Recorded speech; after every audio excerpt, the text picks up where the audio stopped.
First Kings chapter 6.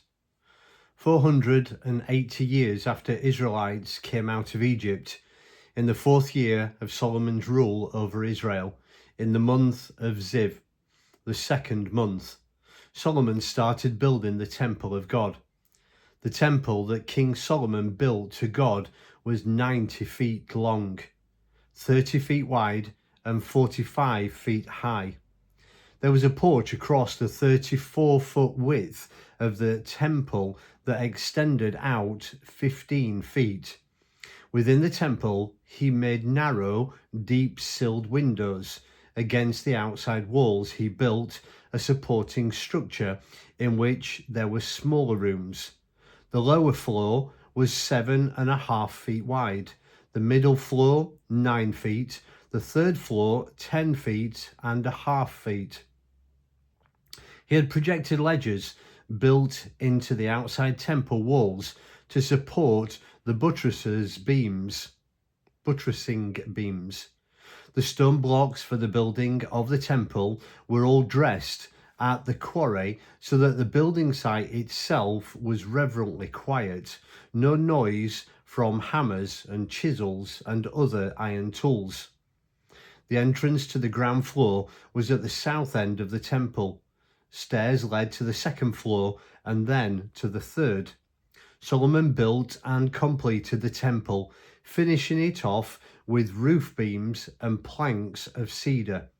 The supporting structure along the outside walls was attached to the temple with cedar beams, and the rooms in it were 7.5 feet tall. The word of God came to Solomon, saying, "About this temple you are building, what's important is that you live in the way I've set out for you and do what I tell you, following my instructions carefully and obediently. Then I'll complete in you the promise I made to David your father. I'll personally take up residence among the Israelites. I won't desert my people Israel." Solomon built and completed the temple. He panelled the interior walls from floor to ceiling with cedar planks. For floor, he used cypress. The 30 feet at the rear of the temple he made into an inner sanctuary, cedar planks from floor to ceiling, the Holy of Holies. The main sanctuary area in front was 60 feet long. The entire interior of the temple was cedar, with carvings of fruits and flowers. All cedar, none of the stone was exposed. The inner sanctuary within the temple was for housing the chest of the covenant of God. The inner sanctuary was a cube, 30 feet each way, all plated with gold. The altar of cedar was also gold-plated. Everywhere you looked, there was pure gold chains strung in front of the gold-plated inner sanctuary. Gold everywhere, walls, ceiling, floor, and altar, dazzling.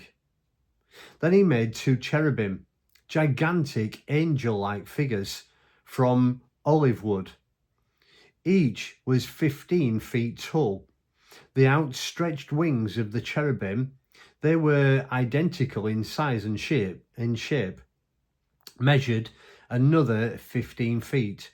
He placed the 2 cherubim, their wings spread in the inner sanctuary. The combined wingspread stretched the width of the room. The wing of one cherub touched one wall, the wing of the other wall, and the wings touched in the middle. The cherubim were gold-plated.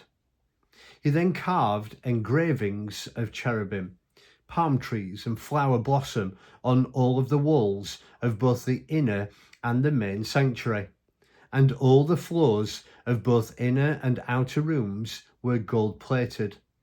He constructed doors of olive wood from the entrance to the inner sanctuary. The lintel and the doorposts were 5-sided.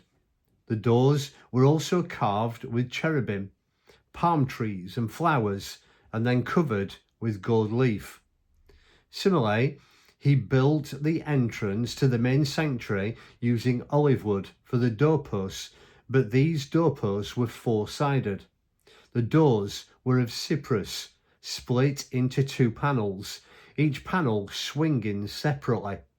These also were carved with cherubim, palm trees and flowers, and plated with finely hammered gold leaf.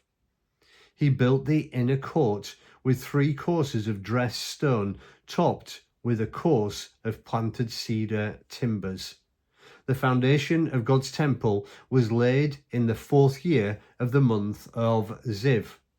It was completed in the 11th year of the month of Bul, the 8th month, down to the last detail, just as planned. It took Solomon 7 years to build it.